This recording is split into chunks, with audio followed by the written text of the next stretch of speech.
एक 8 साल का बच्चा अपनी छोटी बहन को लेकर मंदिर के एक तरफ कोने में बैठा, हाथ जोड़कर भगवान से न जाने क्या मांग रहा था। कपड़े भले ही गंदे थे, लेकिन मन एकदम साफ। करीब से देखा तो पता चला उसके नन्हे नन्हे से प्यारे गाल आंसुओं से भीग चुके थे।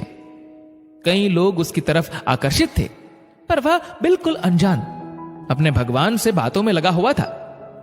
जैसे ही वो बच्चा उठकर जाने लगा तो एक अजनबी व्यक्ति ने उसका हाथ पकड़ा और पूछा, बेटा क्या मांगा भगवान से? उसने कहा, मेरे पापा का देहांत हो गया है, उनके लिए स्वर्ग, मेरी माँ रोती रहती है, उनके लिए सब्र, और मेरी बहन माँ से कपड़े और सामान मांगती है, उसके लिए पैसे। अजनबी ने पूछा, स्कूल जाते हो ना? उसने कहा, हाँ जाता हूं। फिर व्यक्ति ने पूछा, किस क्लास में पढ़ते हो? तो बच्चे ने कहा, अरे अंकल पढ़ने नहीं, मैं तो चने बेचने जाता हूं। माँ चने पैक करके देती है, मैं वही पैकेट स्कूल जा बेचता हूं। कई बच्चे मुझसे चने खरीदते हैं, हमारा यही काम है। बच्चे का एक एक शब्द अजनबी की रूह में उतर रहा था। अजनबी ने ना चाहते हुए भी पूछ लिया कि क्या तुम्हारा कोई रिश्तेदार नहीं? बच्चे ने कहा, पता नहीं, लेकिन माँ तो कहती है गरीब का कोई रिश्तेदार नहीं होता। अजनबी ने कहा, तुम्हारी माँ एकदम सच कहती है। इस पर बच्चा बोला, नहीं अंकल, माँ रोज झूठ भी बोलती है।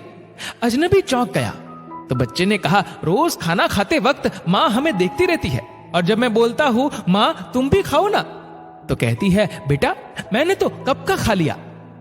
अजनबी की आंखों में आंसू आ गए तो उसने पूछा, अगर तुम्हारे घर का खर्चा मिल जाए तो क्या तुम पढ़ाई करोगे? बच्चा बोला, बिल्कुल नहीं। अजनबी हैरान रह गया और उसने वजह पूछी। बच्चे ने कहा, अंकल पढ़ाई करने वाले गरीबों से नफरत करते हैं और मैं उनके जैसा नहीं बनना चाहता। वो पास से गुजर जाते हैं और कभी कुछ नहीं पूछते। अजनबी को शर्मिंदगी महसूस हुई। अजनबी ने पूछा, रोज इसी मंदिर में आते हो? बच्चे ने कहा, अंकल यहां मेरे पापा भी आते थे और सब उन्हें जानते थे, लेकिन उनके चले जाने के बाद अब हमें कोई नहीं जानता। जो कल तक हमें अपने लगते थे वो भी अब हमें नहीं पहचानते। बच्चा जोर से रोते हुए कहता है, पापा के देहांत के बाद सब अजनबी क्यों हो जाते हैं अंकल? बोलिए ना। अजनबी के पास कोई जवाब नहीं था। ऐसे न जाने कितने बच्चे, कितने परिवार हमारे आसपास रहते होंगे जिन्हें यह भी नहीं पता होता कि वह शाम को खाना खा पाएंगे या नहीं। कई ऐसे बिन पिता के परिवार होंगे, लेकिन क्या हमने कभी जानने की कोशिश की कि उन्हें कुछ मदद चाहिए या नहीं, या उनकी कोई मदद कर सकते हैं या नहीं?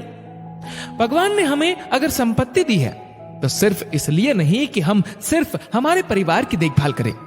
अगर हमारे देश में एक अमीर परिवार एक गरीब परिवार को ऊपर लाने में थोड़ी सी मेहनत करे तो गरीबी कुछ ही वर्षों में गायब हो जाएगी।